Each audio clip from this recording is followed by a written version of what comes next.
자, 이 파트에서는 메소포타미아 문명의 특징을 살펴볼게요. 메소포타미아 문명은 세계 4대 문명 중에서 가장 첫 번째로 발생한 문명입니다. 그래서 메소포타미아 문명이 발생한 시기는 기원전 3500년 경이었고 발생한 위치는 티그리스강과 유프라테스강 사이에서 발생했어요. 그래서 이 메소포타미아라는 지명 자체가 두 강 사이에 있는 땅이라는 뜻이라고 합니다. 오늘날 이 지역에 있는 나라가 이라크예요. 그리고 이 메소포타미아 지역에서 활동했던 사람들이 누구였냐면 수메르인이라고 하는 민족이었다고 합니다.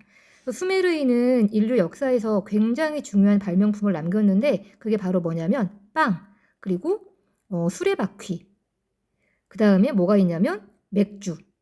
이걸 발명한 최초의 인류가 수메르인이었다고 해요. 그러니까 수메르인이 아니었으면 그 인간의 행복 지수가 굉장히 떨어졌겠죠. 그래서 수메르인들은 이 메소포타미아 지역에서 우르, 그 다음에 라가시 등의 도시국가를 세워서 문명을 일으켰다고 합니다. 자, 그런데 이 메소포타미아 지역의 특징은 아까 봤듯이 두 개의 강 사이에 있는데 이 두 개의 강이 둘 다 불규칙하게 범람했다고 해요. 그래서 이 불규칙한 강의 범람을 관리하고 통제하는 과정에서 지배자가 형성됐고 그러한 지배자들은 신의 권리를 내세워서 사람들을 통치했습니다. 그래서 왕이 나는 신의 대리인이다라는 걸 내세워서 통치하는 형태를 신권 정치라고 이야기합니다. 그래서 뒤에 보면 알겠지만 이 신권 정치는 세계 4대 문명의 공통점이라고 보면 되겠어요.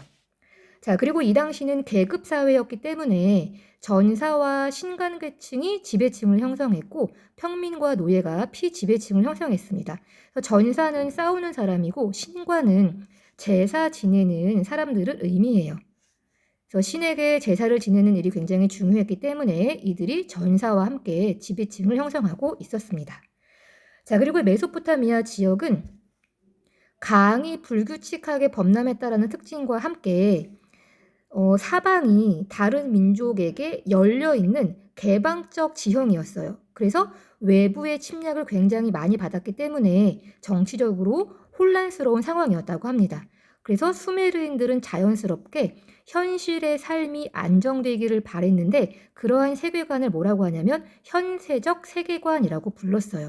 그래서 여기 내세라는 건 사후 세계를 믿는 걸 내세라고 하는데 수메르인들은 죽은 다음은커녕 현실의 삶이 안정되었으면 좋겠다라고 해서 현세적 세계관이 발달했다는 걸 기억하면 되겠습니다. 그리고 이러한 세계관을 보여주는 작품이 있는데 그게 바로 길가메시 서사시예요. 그래서 오른쪽에 보면 길가메시 서사시라는 건 길가메시라는 영웅이 자기의 절친이 있었는데 절친이 죽을 위기에 처했어요. 그래서 이 절친의 죽음을 막기 위해서 불사초를 막 구하는데 불사초를 구했다가 결국은 실패하거든요. 그래서 그런 과정을 통해서 길가메시가 인간은 죽을 수밖에 없구나. 인간의 삶은 유한하구나라는 걸 깨달았어요. 그래서 이걸 통해서도 수메르인들은 인간의 죽음을 받아들이는 현세적 세계관을 형성했다는 걸 이해하면 되겠습니다. 자, 그리고 수메르인들은 여러 명의 도시마다 여러 명의 다양한 신을 믿었는데 이러한 형태의 종교를 다신교라고 합니다. 또 도시마다 각자의 신을 믿으면서 이 신을 섬기기 위한 신전을 세웠고 이 신전을 뭐라고 부르냐면 지구라트라고 불렀습니다. 그래서 오른쪽 상단에 보면 요 네모 반듯한 모양 이렇게 생긴 게 지구라트예요. 그래서 중앙에 있는 계단을 따라서 위로 올라가서 여기서 제사를 지내는 그러한 기능을 했다고 합니다. 자, 그리고 이 시기 때에는 농사가 중요했기 때문에 이런 날씨와 기후 변화를 예측하기 위해서 점성술과 천문학이 발달했습니다. 자연스럽게 달력도 만들어지는데 달력이라는 건 달의 운행을 기준으로 만들어진 걸 의미하는 거죠. 그래서 달을 기준으로 만든 달력이었기 때문에 이름을 태음력이라고 불렀고 또 60진법의 숫자 체계가 발달했습니다. 그래서 60진법이라는 건 1부터 60까지의 숫자 체계를 사용했다는 건데 이게 오늘날에 어떤 흔적을 남겼냐면 1시간은 60분이고 1분은 60초죠. 이게 바로 메소포타미아 지역의 사람들이 만든 60진법의 영향을 받은 숫자 체계라고 합니다. 그리고 이 메소포타미아인들은 문자를 사용했는데 이 사람들이 사용한 문자가 요렇게 생겼어요. 여기 지금 요 사진에 보면 이렇게 뾰족하게 날카롭게 생긴 요 쐐기를 진흙에 꾹꾹 눌러서 새겼다라고 해서 요 문자를 쐐기 문자라고 불렀습니다.